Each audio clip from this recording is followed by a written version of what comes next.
Haleluya, puji Tuhan. Salam sejahtera dalam kasih Tuhan kita Yesus Kristus. Bapak Ibu saudara-saudari yang dikasihi dan diberkati Tuhan, kembali bertemu saya Pastor Melki Rarung dalam program Suara Kebenaran melalui saluran channel YouTube Suara Kebenaran ini.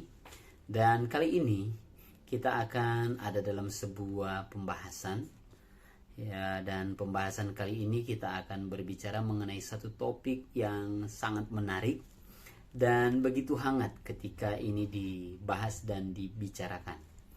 Kali ini kita akan membahas mengenai sebuah topik. Namun sebelum kita lanjut, kita akan sama-sama berdoa untuk memohon pertolongan Tuhan dalam program kali ini. Mari kita sama-sama berdoa. Terima kasih banyak Bapak yang baik. Kami sangat bersyukur berterima kasih atas kebaikan dan kasih setia Tuhan dalam hidup kami. Karena berkat penyertaan pemeliharaan perlindungan dan kasih setia Tuhan, kami terus menikmati berkat-berkat-Mu yang melimpah dalam hidup kami sampai saat ini. Dan kali ini ya Tuhan, kami akan sama-sama mau membahas sebuah topik yang begitu penting dan sangat menarik, khususnya dalam kekristenan. Kami butuh pertolongan Tuhan, Roh Kudus yang menuntun kami agar kami mendapatkan sebuah pencerahan dan pengetahuan yang baik, yang sesuai dengan kehendak Tuhan untuk menjadi bekal, pedoman, tuntunan dalam kehidupan kekristenan kami. Berkati hamba-Mu dengan hikmat, marifat surgawi untuk menjadi saluran berkat bagi para pendengar yang mendengarkan program ini. Terima kasih ya Tuhan, kami serahkan kehidupan kami, Roh Kudus yang menguasai dan bersama-sama dengan kami. Kami berdoa dan bersyukur di dalam dan demi nama Tuhan Yesus Kristus. Haleluya. Amin. Puji Tuhan. Bapak Ibu saudara-saudari yang dikasihi dan diberkati Tuhan, tema pembahasan atau topik kita kali ini dalam program Suara Kebenaran ini, kita akan membahas mengenai kepemimpinan, ya. Memang kepemimpinan ini kalau kita bahas ini sangat luas sekali. Namun saya akan lebih fokus kepada kepemimpinan ditinjau dari sudut pandang atau dalam dimensi secara teologis dan filosofis. Ya. Dan yang pertama kita akan memulai dari tentunya dari tinjauan dimensi teologis. Bapak Ibu saudara-saudari yang dikasihi dan diberkati Tuhan, kehidupan manusia tidak lepas dari kepemimpinan, ya. Sehingga kepemimpinan merupakan topik yang banyak dibicarakan dalam konteks masa kini. Dalam konteks kekristenan pun tidak luput dari kebutuhan akan kepemimpinan. Kebutuhan tentang kepemimpinan menurut banyak orang ini harus untuk kita belajar. Kita harus mencari tahu mengenai skill atau keahlian sebagai seorang pemimpin. Sehingga pada masa kini ada banyak teori-teori tentang kepemimpinan ini diajarkan, ya.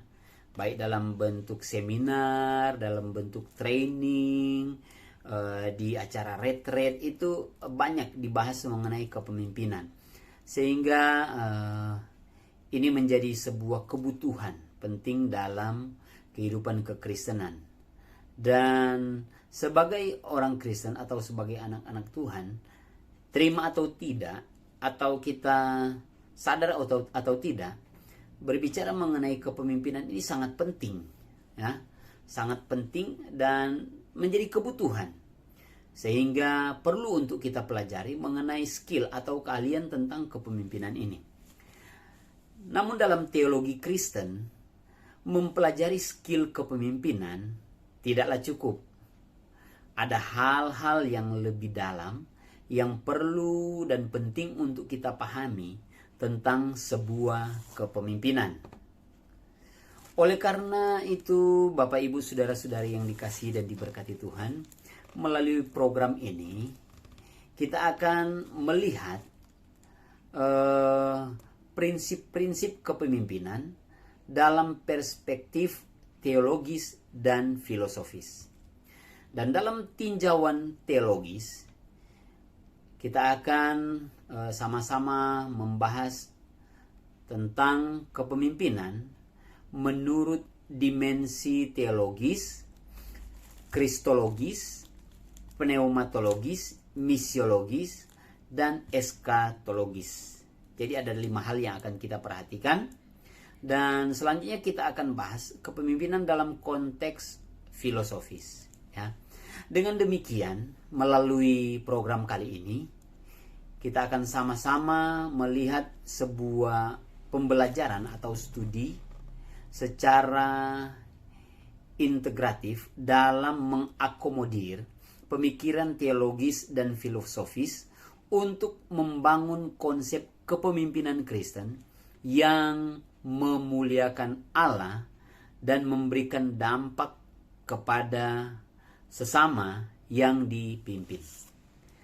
Bapak, Ibu, saudara-saudari yang dikasihi dan diberkati Tuhan, sekarang kita akan mulai melihat kepemimpinan dalam perspektif teologis, ya. Dalam pembahasan kali ini kita akan melihat kepemimpinan dalam dimensi teologis, kristologis, pneumatologis, misiologis, dan eskatologis. Karena ini 5 hal yang ada dalam kekristenan, khususnya kalau kita secara detail mempelajari dalam Alkitab atau firman Tuhan. Nah, dalam dimensi teologis, kita akan melihat bagaimana Allah memandang mengenai realitas akan kepemimpinan. Dalam dimensi kristologis, kita akan meninjau bagaimana kepemimpinan Yesus dan prinsip-prinsip yang diberikan, diajarkan, dan diteladankan oleh Tuhan Yesus. Kemudian dalam dimensi pneumatologis, kita akan melihat bagaimana karakteristik seorang pemimpin dalam karya pekerjaan dari Roh Kudus. Dan dalam dimensi misiologis, kita akan melihat hubungan kepemimpinan berdasarkan prinsip misi di dalam dimensi dalam dimensi secara misi, ya.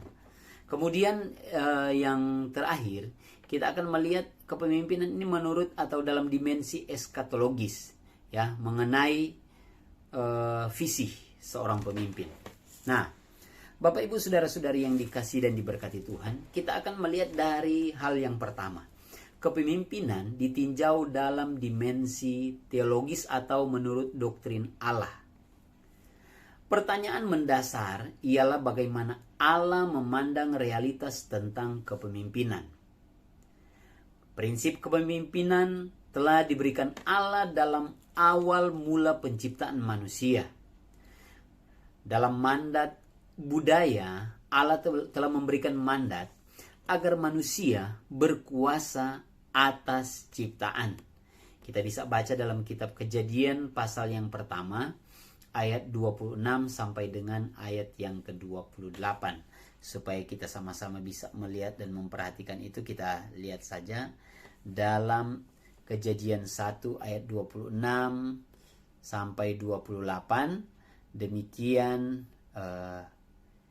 firman Tuhan.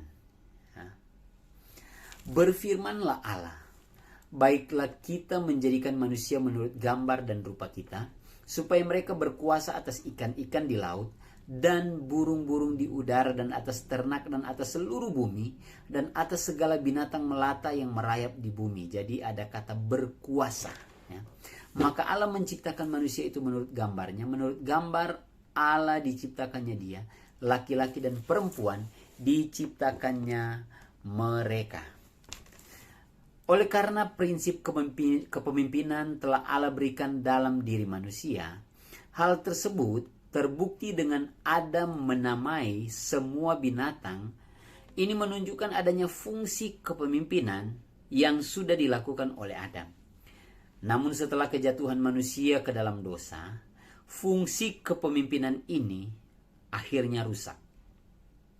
Hal tersebut dapat kita lihat dalam realitas kehidupan manusia di mana kepemimpinan bukan lagi menjadi alat untuk memuliakan Allah, tetapi lebih cenderung untuk memuliakan diri sendiri.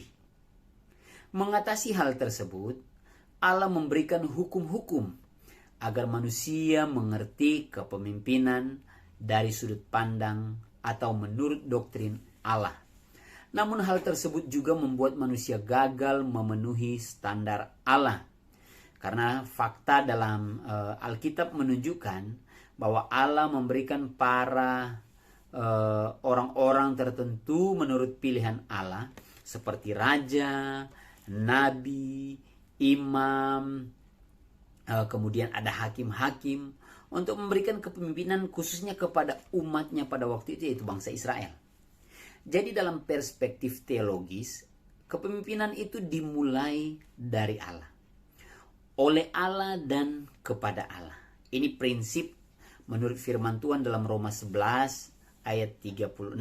Ya, segala sesuatu dari Dia, oleh Dia, kepada Dia, dan bagi Dialah kemuliaan selama-lamanya. Jadi Allah yang Maha Kuasa ingin memuliakan dirinya melalui manusia sebagai alatnya, sehingga memberikan kuasa kepada manusia untuk membawa ciptaan yang lain juga memuliakan Allah. Allah mengizinkan manusia menjadi pemimpin, tetapi Allah tidak menghendaki manusia menjadi pemimpin yang otoriter. Ingat, Allah tidak suka atau tidak sesuai dengan kehendak Allah jika ada seorang pemimpin yang otoriter, ya. Itu tidak baik dan tidak sesuai dengan kehendak Allah. Allah menghendaki manusia itu menjadi pemimpin yang melayani. Pemimpin yang melayani. Ini dari sudut pandang atau ditinjau dari dimensi yang pertama secara teologis. Kemudian yang kedua, Bapak Ibu, kita akan melihat kepemimpinan ditinjau dalam dimensi kristologis, ya. Dalam perspektif kristologis, kepemimpinan berpusat kepada Kristus, ya. Dalam salah satu prinsip teologia, sebuah aliran teologia mengenai sola Christo atau hanya Kristus. Jadi kepemimpinan hanya berdasarkan dan berpusat kepada Kristus. Bahkan dalam Injil, Yesus Kristus sendiri menunjukkan seorang pemimpin adalah gembala bagi domba-dombanya. Bahkan Yesus sendiri pun menyatakan dia datang bukan supaya untuk dilayani, melainkan untuk melayani, ya. Dalam Injil, Kristus juga memberikan sebuah teladan atau menunjukkan sebuah gaya hidup sebagai prinsip sebagai seorang pemimpin, di mana Yesus rela berkorban. Sebagai pemimpin, dia rela berkorban untuk para yang dipimpinnya. Jadi seorang pemimpin ini harus menjaga orang-orang yang dipimpinnya. Seorang pemimpin juga harus menuntut atau harus menuntun, ya, menuntun yang dipimpinnya. Seorang pemimpin juga harus memenuhi kebutuhan yang dipimpinnya. Dan seorang pemimpin harus mencari anggota yang dipimpinnya jika ada yang tersesat. Ini penting. Jadi dia menuntun, tapi kalau ada juga yang tersesat atau terhilang, dia harus mencari. Ini tanggung jawab sebagai seorang pemimpin, ya. Selanjutnya, secara sederhana, Tuhan Yesus menunjukkan teladan bahwa seorang pemimpin harus menjadi pelayan bagi semuanya, ya. Pemimpin yang melayani merupakan prinsip yang ditunjukkan oleh Yesus Kristus. Hal tersebut dapat kita lihat, kita pelajari melalui firman Tuhan dalam kehidupan Yesus bersama dengan murid-muridnya waktu itu. Ia memimpin para murid dengan kasih yang mendidik. Ia tetap menegur Yudas yang terjebak materialisme. Ia juga menegur Petrus yang mudah emosionalisme. Yesus juga menegur Yakobus dan Yohanes yang terjebak sikap megalomania. Bahkan Yesus juga menegur Thomas yang terlalu rasionalisme. Jadi dalam kehidupan Yesus, seorang pemimpin adalah seorang yang melayani dengan kasih.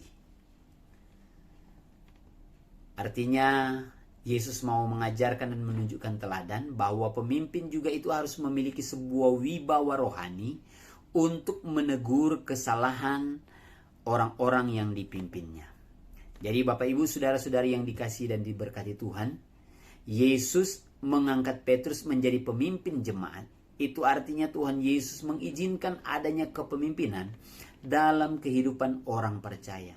Jadi Tuhan Yesus mengizinkan orang percaya menjadi pemimpin. Orang percaya menjadi pemimpin yang memerintah tetapi Tuhan Yesus tidak menghendaki orang percaya menjadi pemimpin yang memerintah dengan tangan besi. Itu Tuhan Yesus tidak mau. Ya. Yesus pernah mengatakan bahwa penguasa-penguasa dunia ini memimpin dengan tangan besi. Tetapi sebagai anak-anak Tuhan, sebagai orang Kristen, Yesus memberikan teladan. Itu suatu hal yang tidak boleh ada dalam kekristenan. Yang sudah dibicarakan di bagian awal tadi mengenai pemimpin yang terlalu otoriter. Ya. Jadi itu tidak boleh.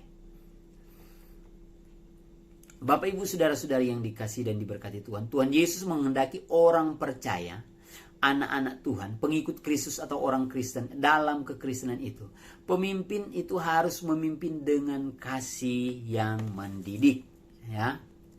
Dan ini penting untuk kita sama-sama pelajari dan ketahui bersama. Kemudian yang ketiga, bagian yang ketiga, kepemimpinan ditinjau dalam dimensi pneumatologis. Dalam prinsip pneumatologis, seorang alat Allah untuk memimpin tak terlepas dari karya Roh Kudus. Seorang yang memimpin, yang percaya kepada Yesus Kristus, pastilah diberikan karunia oleh Roh Kudus. Ya, jadi menurut tinjauan dalam dimensi pneumatologis bahwa Roh Kudus sangat berperan aktif atau sangat nyata karyanya, di mana Roh Kudus memberikan karunia untuk digunakan dengan tujuan melayani Tuhan melalui kepemimpinan dan membangun anggota yang dipimpinnya.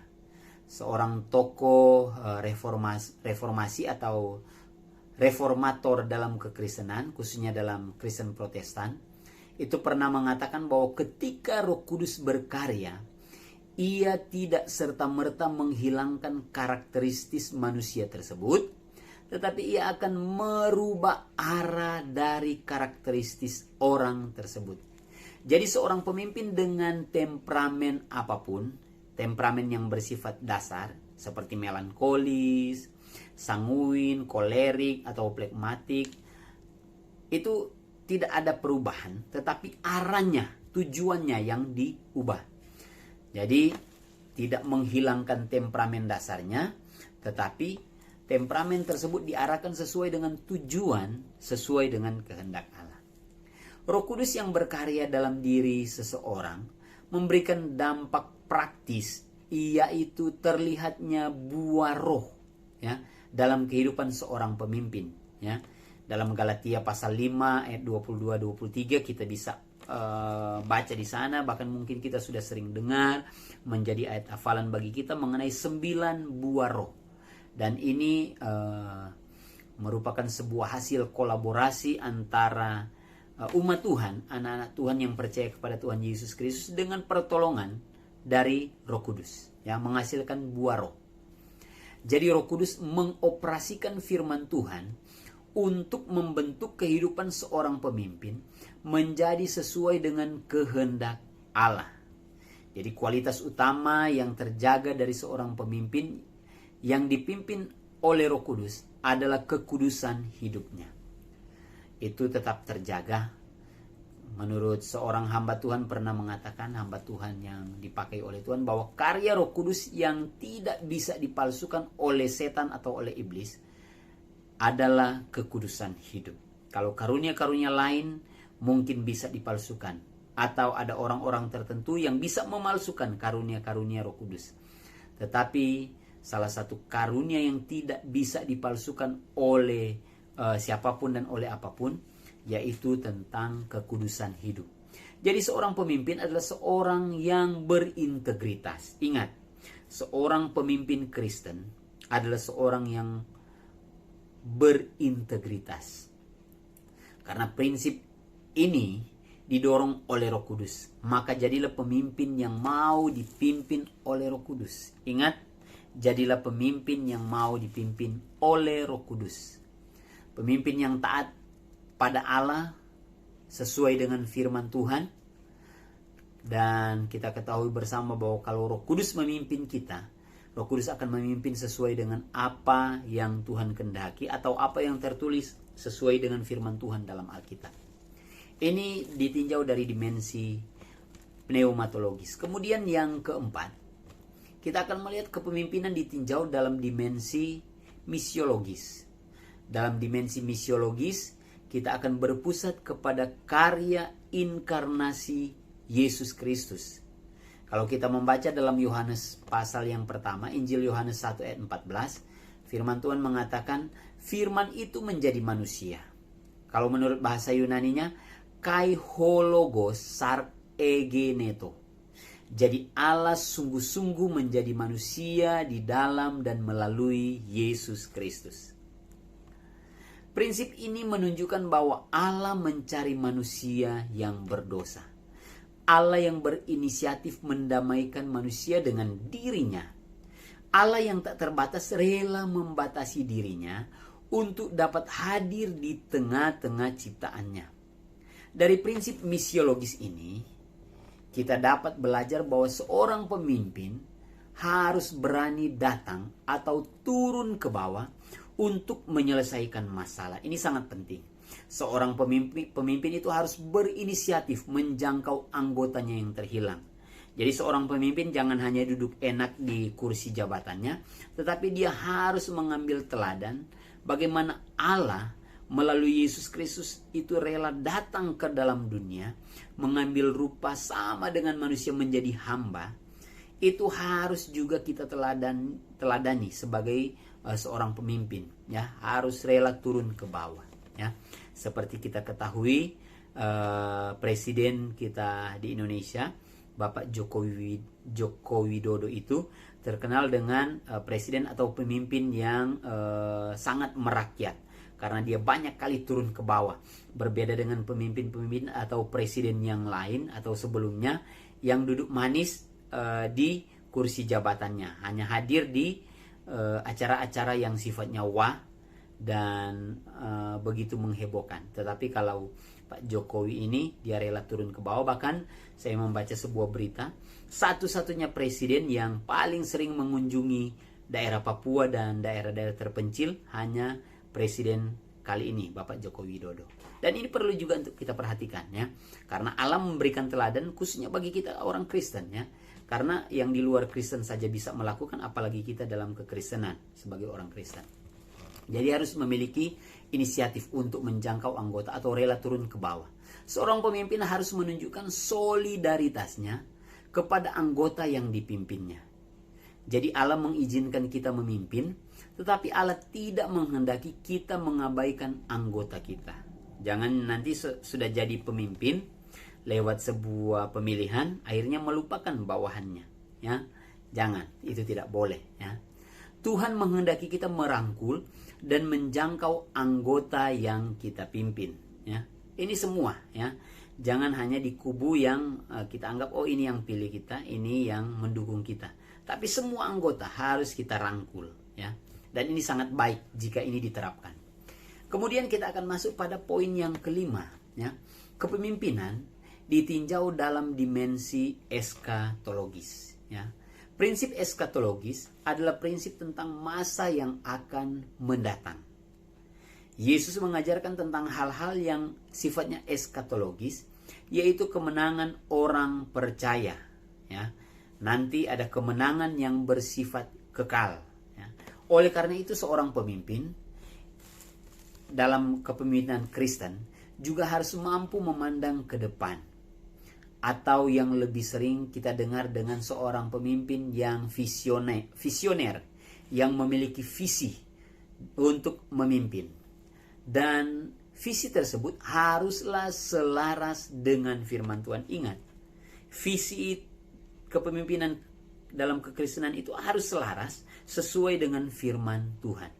Seorang pemimpin harus visioner karena tanpa visi yang jelas, seorang pemimpin akan mengalami stagnasi atau dia akan berjalan di tempat, sulit untuk mendapatkan hasil, atau pemimpin yang tidak mau bekerja.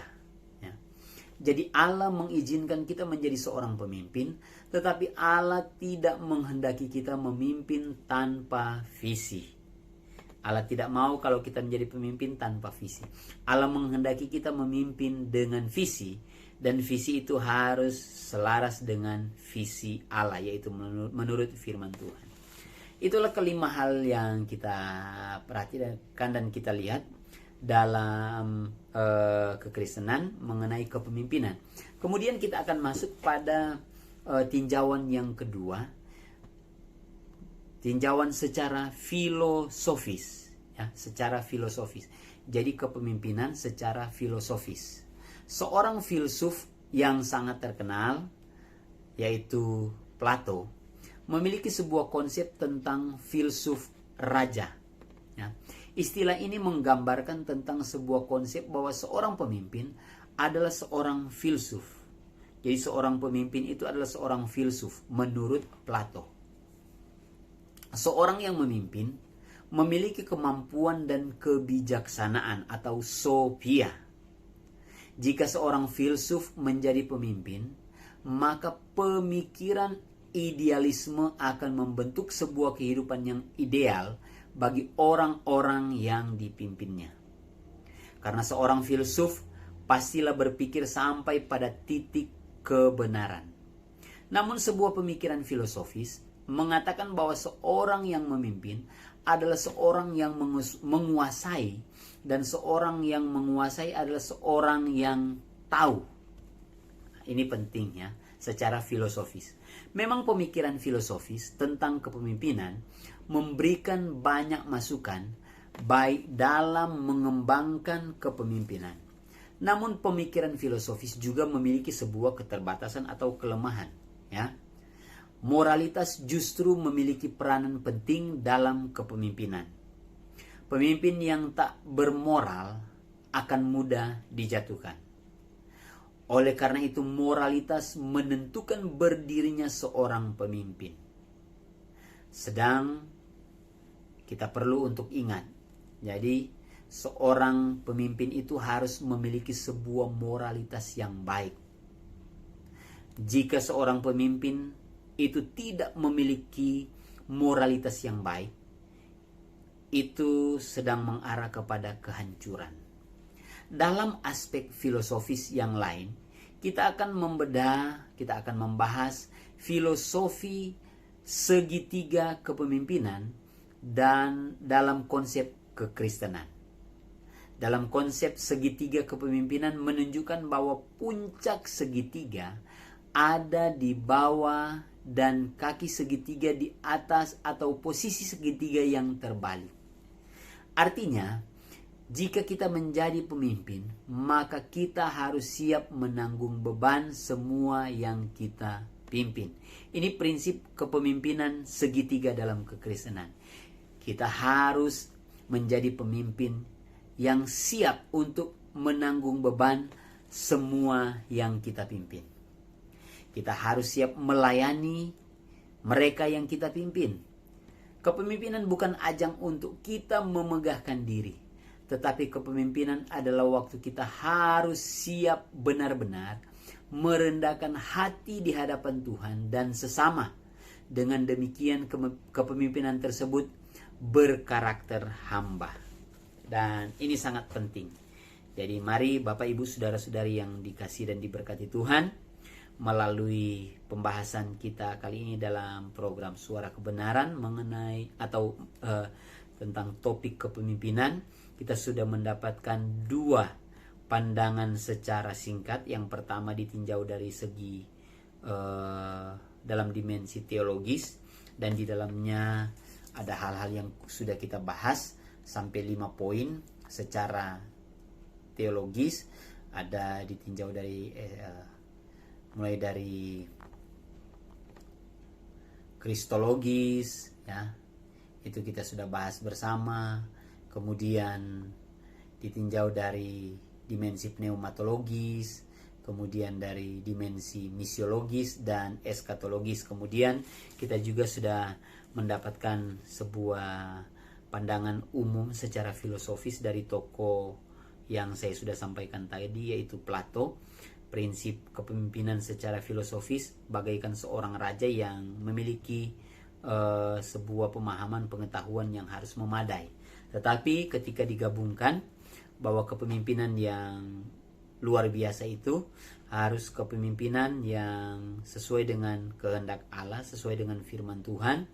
Dia harus memiliki sebuah kemampuan atau sebuah kapasitas dan kapabilitas. Dia berintegritas, memiliki moral yang baik, dan dia juga harus rela untuk menjadi seorang pemimpin yang mau melayani. Dan ini sangat penting ya. Jadi jangan dia mudah tersinggung, dan jangan juga menjadi pemimpin yang otoriter ketika sudah memimpin. Nah, ini saatnya untuk saya mau membalas si ini si itu. Itu tidak baik. Itu bukan pemimpin yang sesuai dengan kehendak Tuhan. Jadi mari khususnya mereka yang ada dalam kepemimpinan dalam organisasi gereja, dalam kekristenan, ingat, pemimpin yang sesuai dengan kehendak Allah itu pemimpin yang memiliki moralitas atau integritas yang baik. Dia memiliki visi sesuai dengan firman Tuhan, sesuai dengan kehendak Allah, dan dia juga harus mau dan rela untuk melayani ya, ini penting. Dan biar kiranya melalui program ini memberikan pencerahan dan memberkati kita semua. Dan jangan lupa untuk terus dukung saluran channel YouTube ini dengan cara kita mensubscribe, tombol di pencet di bagian tulisan subscribe. Jangan lupa juga untuk share, bagikan kepada banyak orang. Jangan lupa juga untuk like dan berkomentar di kolom komentar. Demikian kita akan mensyukuri program yang kita sama-sama ikuti kali ini. Mari kita berdoa. Kami bersyukur dan berterima kasih ya Tuhan, melalui program Suara Kebenaran ini kami sudah sama-sama membicarakan mengenai topik kepemimpinan, khususnya dalam kekristenan. Biar kiranya apa yang telah kami pelajari dan bahas bersama ini memberikan pencerahan yang baru. Ini mengajarkan kami mengenai seorang pemimpin atau kepemimpinan yang sesuai dengan kehendak Tuhan. Pemimpin yang berintegritas, memiliki moral yang baik, dia memiliki visi, atau seorang pemimpin yang visioner sesuai dengan visi Allah, sesuai dengan firman Tuhan, dan pemimpin yang mau melayani. Pemimpin yang mau memperhatikan, merangkul mereka yang dipimpin, bahkan rela untuk turun ke bawah mencari mereka yang terhilang dan tersesat. Biar kiranya Tuhan yang menolong memampukan kami agar kami sungguh-sungguh menjadi pemimpin-pemimpin Kristen yang baik, yang sejati, yang sesuai dengan kehendak Tuhan. Roh Kudus bersama-sama terus dengan kami. Roh Kudus yang terus memampukan dan menolong kami untuk kami mengaplikasikan kepemimpinan yang sesuai dengan firman dan kehendak Tuhan. Terpujilah namamu ya Tuhan. Kami bersyukur berdoa di dalam dan demi nama Tuhan Yesus Kristus. Haleluya. Amin. Puji Tuhan. Demikian program kita kali ini. Tuhan Yesus memberkati kita semua. Shalom.